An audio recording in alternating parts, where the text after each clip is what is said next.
Hi, my name is Mike Donnelly. I'm a member of the rock band Faith and Whiskey. However, during the day, I'm proud to serve as an Ohio Supreme Court Justice.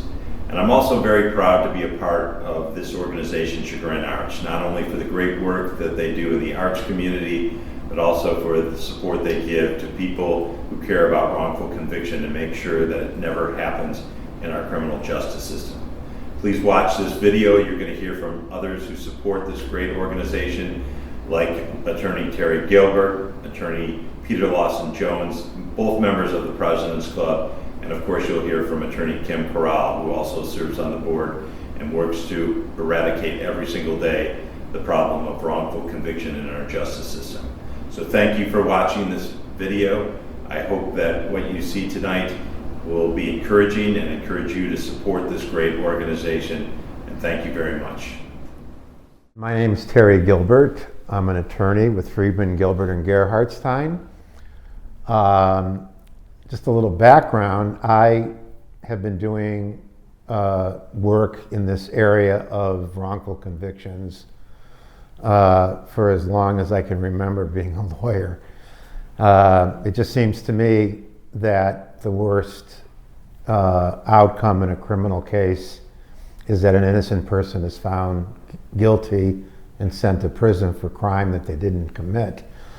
And so I have a passion for this area, and interestingly enough, I learned about Chagrin Arts from a number of people who were telling me that they have a social justice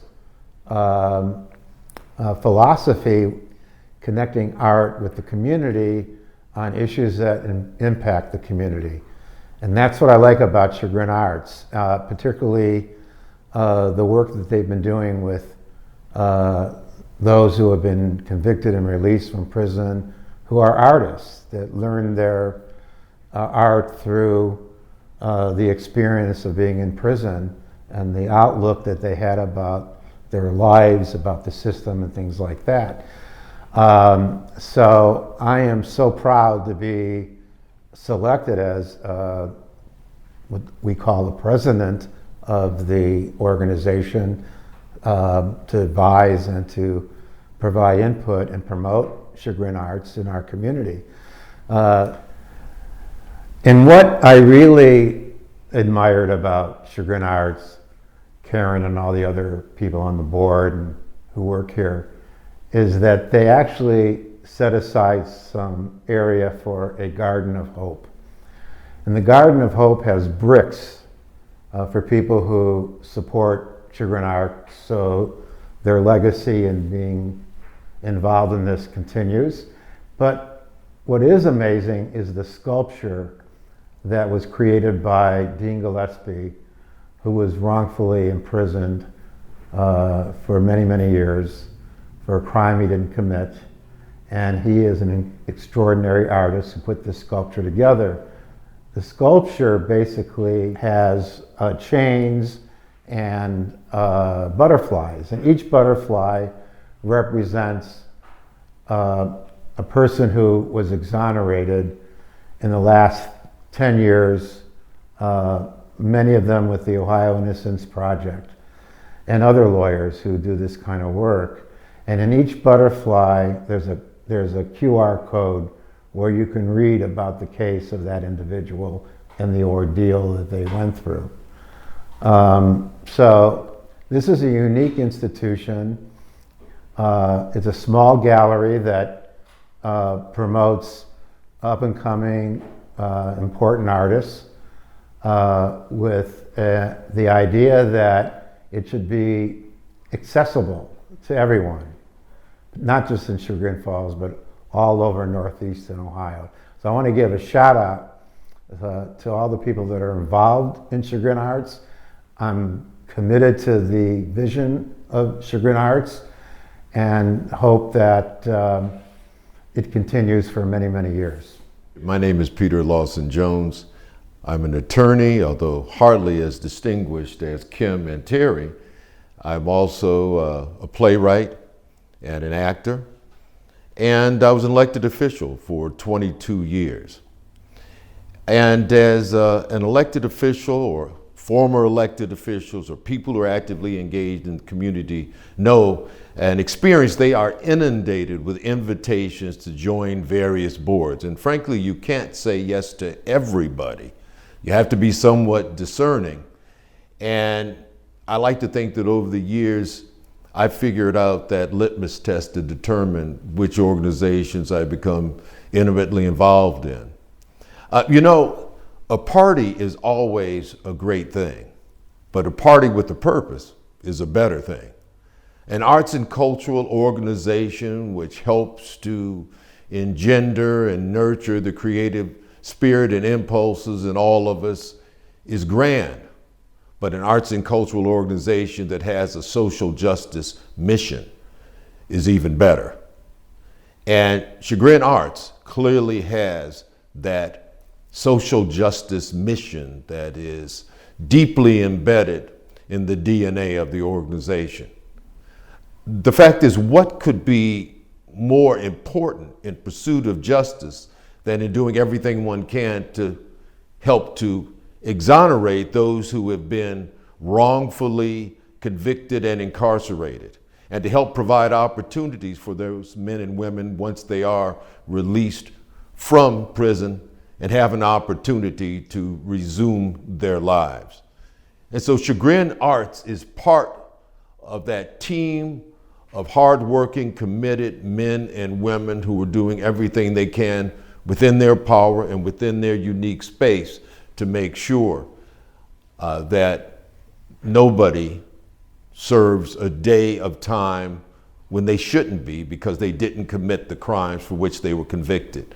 Perhaps Kim and Terry, you can help me with this paraphrase and who said this, who uttered this, but I believe it's been stated that it's better that 1,000 men go free than one innocent person go to jail. I don't remember precisely. I don't know if the number's right, but The spirit. And so nothing could be more true than that. And so the role that Chagrin Arts plays in this ecosystem to make certain that wrongfully convicted people are exonerated as soon as possible and that they receive the restitution to which they're entitled. Again, there could be no more powerful champions for social justice than those that do what Chagrin Arts does. And so that's why it was easy for me when I received the invitation from Chagrin Arts to join Terry as original founding members of the President's Committee, the President's Club here, to say yes. Yeah, I'd like to add something about what Chagrin Arts is doing. Mark Godsey, the director of the Ohio Innocence Project, authored a book called Blind Injustice. And some very talented and creative musical people and playwright people put together an opera called Blind Injustice that highlights through song and dialogue the struggles of those who have experienced wrongful imprisonment. We intend to bring to Cleveland and hopefully downtown at Playhouse Square so that the community has an opportunity to see it. It's incredible.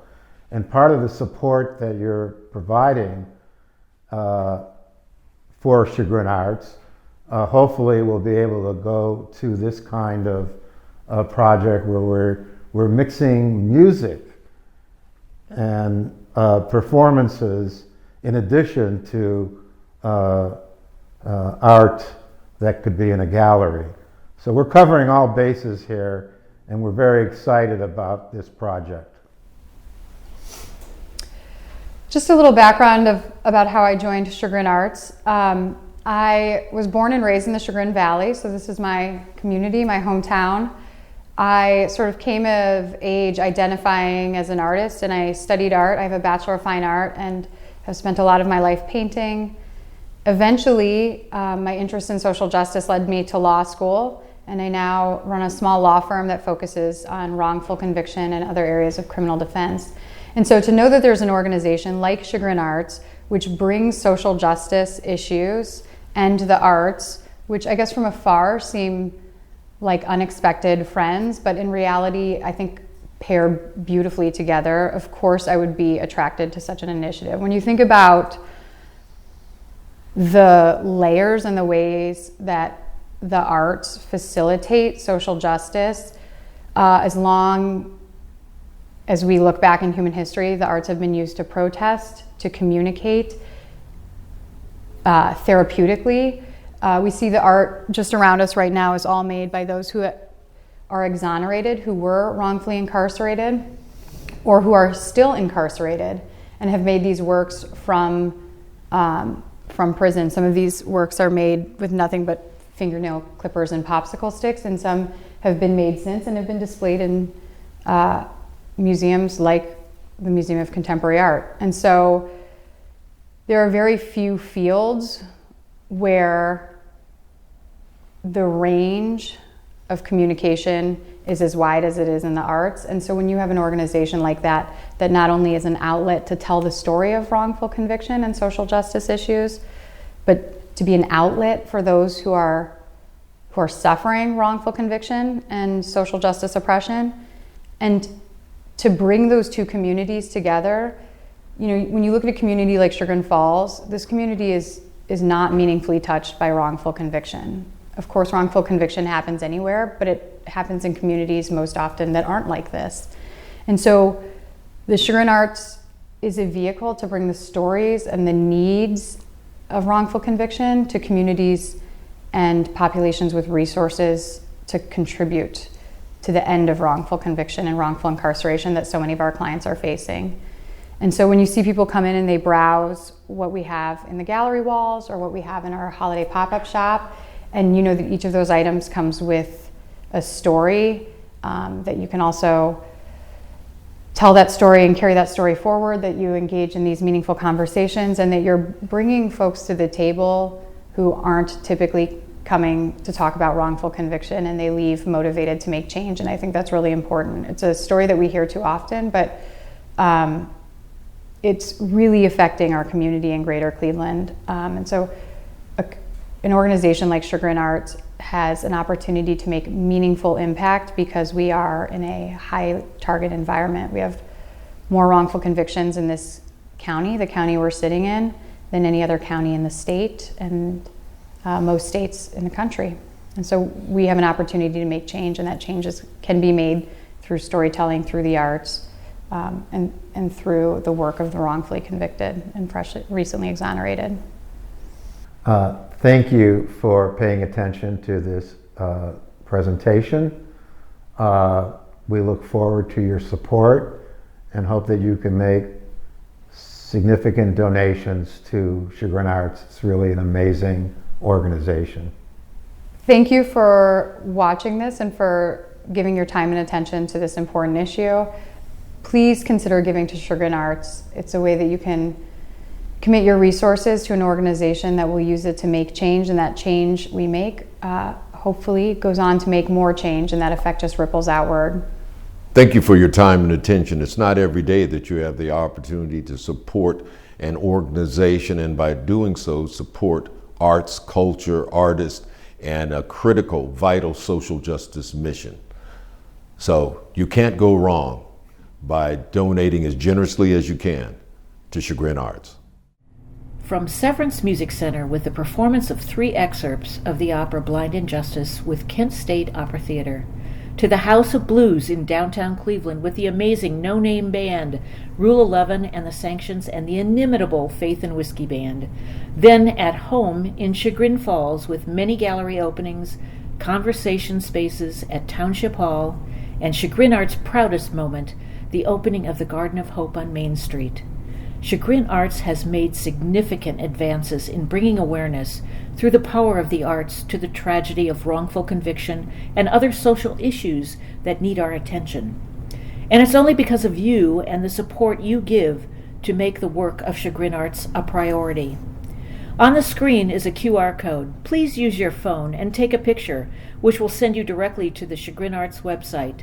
There you can make your donation to be a leader along with us, to continue the work we've begun, to end wrongful conviction and make a difference in so many people's lives and in our communities. Or you can visit chagrinarts.org. Send a gift to Chagrin Arts at 88 North Main Street, Chagrin Falls, Ohio 44022, or call me at 440-247-9700. That's 440-247-9700 to learn more about how you can get involved. Many thanks for your generous ongoing support. We can't do it without you.